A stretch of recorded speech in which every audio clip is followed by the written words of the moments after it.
പെരിയാറിൽ മാലിന്യമൊഴുക്കിയ കമ്പനിക്കെതിരെ റിപ്പോർട്ടറടക്കം ഈ വാർത്ത പുറത്തുവിട്ടതിനെ തുടർന്ന് CG ലൂബ്രിക്കൻസ് എന്ന കമ്പനിക്കെതിരെ കയ്യോടെ പിടിച്ചു കൊടുത്തപ്പോൾ ഒരു നടപടി വന്നു. പ്രദേശവാസിയെ ഷബീർ നൽകിയ പരാതിയിലാണ് ബിനാനിപുരം പോലീസ് കേസെടുത്തത്. ജീവന് ഹാനികരമാകുന്ന രീതിയിൽ അണുബാധ പടർത്താൻ ശ്രമിക്കുക, പൊതുജലസ്രോതസ് മലിനമാക്കുക തുടങ്ങിയ വകുപ്പുകൾ ചുമത്തിയാണ് കേസെടുത്തിരിക്കുന്നത്. അർജുൻ മട്ടന്നൂർ ചേരുന്നു കൂടുതൽ വിവരങ്ങളുമായി. അർജുൻ മട്ടന്നൂർ, ഇപ്പോൾ ഈ CG ലൂബ്രിക്കൻസ് എന്ന് പറയുന്ന കമ്പനിക്കെതിരെയാണ് നടപടി വന്നിരിക്കുന്നത്. നമ്മൾ തന്നെ തത്സമയം ഈ വാർത്ത കാണിച്ചു കൊടുക്കുകയായിരുന്നു. അതുകൊണ്ട് തന്നെ ഇനി അവർക്കത് നിഷേധിക്കാൻ കഴിയില്ല. നമ്മൾ എവിടെ നിന്നാണ് ഈ കരിയോയിൽ വന്നത്, ആ കരിയോയിൽ വന്നതിൻ്റെ ഉറവിടമടക്കം നമ്മൾ കാണിച്ചു കൊടുത്തു. അത് എന്തായാലും CG ലൂബ്രിക്കൻസിനെ പോലൊരു സ്ഥാപനത്തിന് അത് നിഷേധിക്കാൻ കഴിയില്ലല്ലോ. അപ്പോഴാണ് നടപടിയുമായിട്ട് മുന്നോട്ട് പോകുന്നത്. എന്തായാലും നടപടി എടുത്തു എന്നറിയുന്നതിൽ സന്തോഷം. എന്താണ് കൂടുതൽ വിവരങ്ങൾ?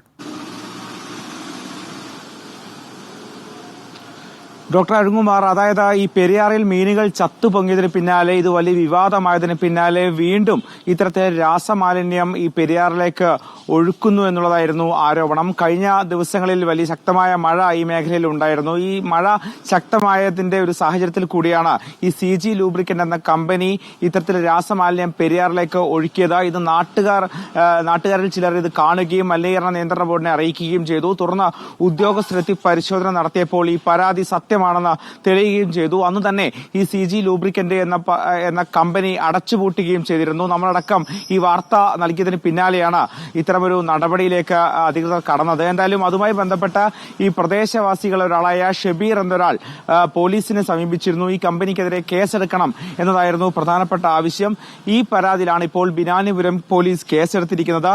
ഈ പൊതുസ്ഥലത്ത് മാലിന്യം ഒഴുക്കി എന്നുള്ളതാണ് പ്രധാനപ്പെട്ട കേസ്. ജീവന് ഹാനികരമാകുന്ന രീതിയിൽ അണുബാധ പടർത്താൻ ശ്രമിക്കുക, പൊതുജലസ്രോതസ് മലിനമാക്കുക തുടങ്ങിയ വകുപ്പുകളാണ് ഈ കമ്പനിക്കെതിരെ ചുമത്തിയത്. നേരത്തെയും ചില കമ്പനികൾക്കെതിരെ പോലീസ് കേസെടുത്തിരുന്നു. എന്തായാലും ഒരു ഭാഗത്ത് ഹൈക്കോടതിയുടെ ഒരു പ്രത്യേക സമിതി ഇതുമായി ബന്ധപ്പെട്ട മീനുകൾ ചത്തുപൊങ്ങിയ വിഷയത്തിൽ പരിശോധന നടത്തിക്കൊണ്ടിരിക്കുകയാണ്. നേരത്തെ ഈ മലിനീകരണ നിയന്ത്രണ ബോർഡ് പറഞ്ഞത് ഓക്സിജന്റെ അളവ് കുറഞ്ഞതുകൊണ്ടാണ് മീനുകൾ ചത്തുപൊങ്ങിയത് എന്നാണ്.